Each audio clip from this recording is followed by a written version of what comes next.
Hello, everyone, and welcome back to the Common Sense Crypto channel. As with you always, this is Rich doing another video today on XRP. So I hope you're all having a wonderful day today, wherever you are in this great world.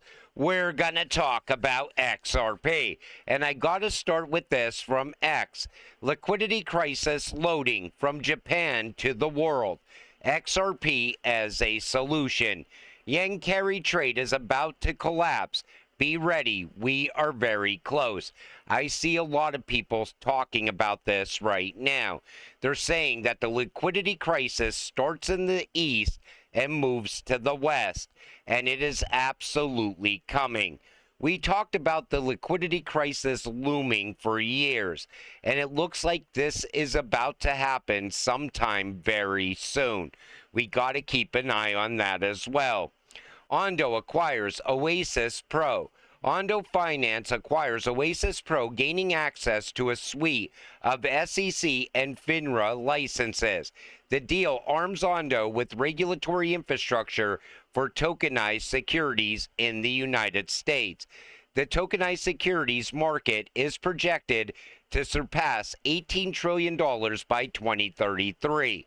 Oasis Pro's regulatory pedigree provides a crucial bridge. While many competitors navigate uncertainty or seek offshore strategies, Ondo now holds a rare foothold in one of the most tightly regulated financial arenas. And we already know Ondo is working with Ripple and utilizing the XRP ledger. I watch how other companies build out and grow, and you could tie it all back to the XRP ledger or Ripple. So whenever they're expanding out, it means more value later coming to XRP. Morgan Stanley is front-running the future. Their latest report now includes crypto in multi-asset portfolios, even conservative ones. Institutions are not ignoring crypto. They're positioning early. Guess which crypto they'll buy. Now, we don't know what cryptocurrency they're buying at all. That's left up to people to wonder. But the fact that Morgan Stanley is now going in on crypto, and we see Goldman Sachs and Bank of America and everybody else getting involved with crypto, they're positioning themselves now for what comes later. They want to keep the upper hand on the competition. And we're not going to see any signs of this slowing down, even as we go into the future, because much smaller banks are going to start to jump into this space as well. I think some smaller banks are already working with Ripple behind the scenes, most likely under an NDA. And Goldman's CEO, David Solomon, says a pullback is coming. Take a listen. I'm not going to bed every night worried about what will happen next, but markets run in cycles, and whenever we've historically had a significant acceleration in a new technology that creates a lot of capital formation and therefore lots of interesting new companies around it, you generally see the market run ahead of the potential because they're going to be winners and losers. They're going to be winners and losers. If you go back and you think about the internet, pick on Amazon. Amazon was one of many companies that was prosecuting that kind of opportunity. Many of the companies went away. Amazon became an incredible company. You're going to see a similar phenomenon here. I wouldn't be surprised if in the next 12 to 24 months we see a drawdown with respect to, equity markets, but that shouldn't be surprising given the run we've had. What he's saying is a pullback is coming, but take notice how he said Amazon survived. I think we're going to see the same thing happen in crypto. Only a handful of cryptocurrencies are going to emerge as winners. And a lot of cryptocurrencies are going to disappear with regulations. But of course, a downtrend is coming sometime within the next 12 to 24 months. How is it going to affect utility-driven cryptocurrencies, though? Nobody really knows, because by then, most likely utility will be driving the price of a lot of these cryptocurrencies like XRP, XLM, XDC, and so on. because they're going to be utilized on a daily basis for their actual use case. So I think the downturn will be a lot less. In other words, we're not going to see 80-90% pullbacks on these utility-driven cryptocurrencies. Can banks choose to use Ripple instead of Swift? Absolutely. You see, no partnership between Swift and Ripple required. Banks don't have to utilize Swift to utilize Ripple at all. And, people don't realize that. It's just an alternative to Swift. And what's going on right now? Everybody's unhappy with Swift. They don't like the fees, they don't like the wait, and they want real-time payments. That's how Ripple will eventually take over Swift. And XRP utilized within ISO messaging, that's going to be huge as well. I always try to bring up ISO in at least one video that I do every day, because we're getting very close now. Next month is the big month. So the Fed's ISO 222 deadline is coming this November. Banks must comply, and ISO-ready crypto projects like XRP, XLM, XDC, Algo, IOTA, HBAR, QNT, ADA aren't waiting around. This is how traditional finance gets replaced, quietly, structurally, and permanently. I would definitely invest in these ISO cryptocurrencies. If you're looking to diversify away from XRP, I would definitely hold XLM. When XRP runs, it takes XLM with it. I definitely would be holding HBAR as well. I think that's going to be massive. Same thing with XDC. IOTA, I think we're going to have a little bit more time with IOTA as Internet of Things continues to build out and grow. But think smart cities, machines paying other machines, the rise of AI. IOTA is going to be the king of all of that. QNT is going to be the glue holding this entire system together. I always tell people, acquire at least 1 to 10 QNT. Everybody looks at it and they're like, well, it's sitting around $100. Maybe it's overvalued. It's actually very, very undervalued. Once QNT really starts to break out, it is going to be absolutely shocking. You are going to see so much FOMO in QNT. Remember, there's a lot less QNT than there is Bitcoin, and QNT actually has utility. Lisa Rossi, global head of liquidity at State Street, on how atomic settlement from DLTs will change the financial system. When you have the distributed ledger technology and you have the transparency and you can have the end-to-end processing. But I also want you to hear what she says right here at the end of this clip about a parallel rail. And will wholesale central bank digital currencies or CBDCs, tokenized deposits and stablecoin replace traditional fiat in the financial markets? What do you think? I really don't think. I think it is going to be a side by side. What will be really key is the rails and how we connect, and that interoperability is paramount in this industry. We've been known to have fragmentation, and fragmentation does not help us. I think what we're going to have is 3 separate rails. You're still going to have the cash rails. I think you're going to have the traditional financial system rails for a period of time. Then we're going to have the central bank digital currency rails, and then you're going to have crypto rails. And eventually, cash will be gone. We're already on that path. Less and less people are using cash now. The younger generation doesn't use cash at all. Everything is done from their phone. And even most of the people that fall into the middle category, maybe Gen X, that most of them are also coming on board with the digital age as well. So as people are getting younger and younger, as generations are dying off and you're dealing with younger generations, you're going to start to see cash disappear more and more over time.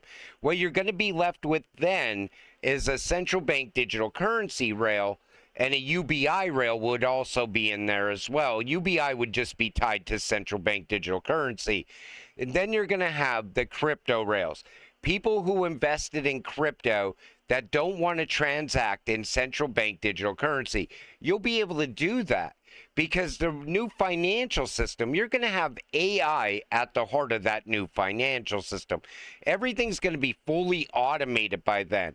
Everything's going to be micropayments. Things are going to be paying for themselves. You turn on the AC and it's paying for the power it's using in real time. And if you're a crypto holder, most likely your crypto is going to be worth a fortune. I'm talking astronomical prices when that happens, because crypto is the robot money. And the robots would most likely also accept central bank digital currency, because the central banks, they're going to be tied into that same financial system as well. That's why it's so important to stay invested into crypto, because I think it's your one shot to break away from the central bank digital currency system, the universal basic income system, and your transactions won't be tracked like everybody else's are being tracked. And I thought this was a great post because this is what I've been saying for a while now. So Anthony Pompliano says, central banks and institutions start buying gold this year, and they pushed a $20 trillion asset up nearly 50%. What do you think happens when they start buying a $2.5 trillion asset for the same sound money principles? He thinks the central banks are actually going to buy Bitcoin. Central banks aren't just buying gold, and they'll keep buying gold. They aren't whaling into Bitcoin NSA token, not any more than they are storming into Dutch tulip bulbs.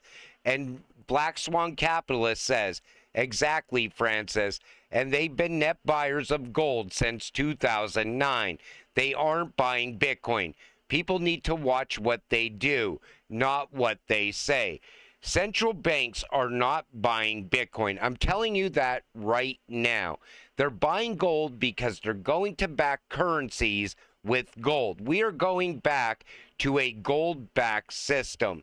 And you're still going to need a bridge asset to move those gold-backed currencies. And that's where XRP would come in. You could say the same thing about XLM, because XLM was always looked at as the people's money. So when a person is sending another person money in the future, whether it be digital dollars or digital euro, whatever, you're still going to need XRP inside of there, like a trust layer. Because of course you're going to be sending money to some people you just don't trust. Maybe it's a contractor. Who knows? But this is the direction we're going in. But they always want you to believe that everybody's adopting Bitcoin, and it's just not happening. David Schwartz even said back in 2020, proof of work is expensive. More or less, proof of work doesn't work. Take a listen. 2009, proof of work is expensive. The biggest problem with proof of work is that honest participants have to actually pay as much as any attacker is willing to pay. If you think about that, that's like the worst possible security model from a cost efficiency standpoint. Again, the natural stakeholders, the people who are paying the miners to mine, the people who are buying the Bitcoins that the miners make, the people whose money is coming from outside the Bitcoin ecosystem and going to build ASICs and going to pay for electricity, have to actually pay on a continuous basis more money than any attacker is willing to pay to execute a double spend. So when you look at the price of Bitcoin, it's a very inflated price. And the problem with it is this: you're not going to be getting retail into Bitcoin. That whole narrative is going to end along the way as well. Proof of work doesn't work, and that's why we're going to see something replace Bitcoin. XRP is eventually going to take the #1 spot away from Bitcoin. It's just a matter of time. And this comes from Cyprus. Robots supervising humans. Let that sink in. The World Economic Forum is already talking about robot supervisors as emerging roles in the workforce. Industrial AI isn't just automating tasks, it's reshaping how work itself is organized. We're entering an era where machines don't just follow commands, they direct workflows, optimize systems, and even oversee people. This is no longer sci-fi, it's the next chapter of the Industrial Revolution. As we continue to push forward and the rise of AI really starts to take off, AI is going to continue to become more and more advanced. That's why everybody always said, with this rise of AI thing going on, it seems like we're headed more and more to iRobot or the Terminator. But it's already put in motion. And this is coming from the World Economic Forum. And who is the co-chair at the World Economic Forum right now? Larry Fink from BlackRock. It shows you who is running the show. And it's not really Larry Fink or the World Economic Forum or these central bankers. It's the people above them. They're the ones that are pulling all of these strings. But we knew the rise of AI was going to happen. Everything is going to be automated in the future. You're not going to have to do anything. You're pretty much, everything is going to be done for you. It's like watching the sci-fi movies where they say door open and the door opens, lights on and the lights come on. We're already at that point. This is way beyond that even. Imagine you get up in the morning and your AI agent tells you while you were sleeping, you just made another $800 from your crypto in passive income because the AI optimized your crypto holdings for you, getting you the most money. You're going to be making money 24 hours a day when it comes to passive income. While you're sleeping, you'll be making money. While you're out doing all the things you ever wanted to do, you'll be making money. That's the world we're pushing into as crypto investors, but we're just not quite there yet. And until it happens, stay patient, stay positive, and let's get rich together. With that said, I'm going to wrap up this video. I want to thank you all for watching. I appreciate all of you. I'll see you in the next one. Have a great night.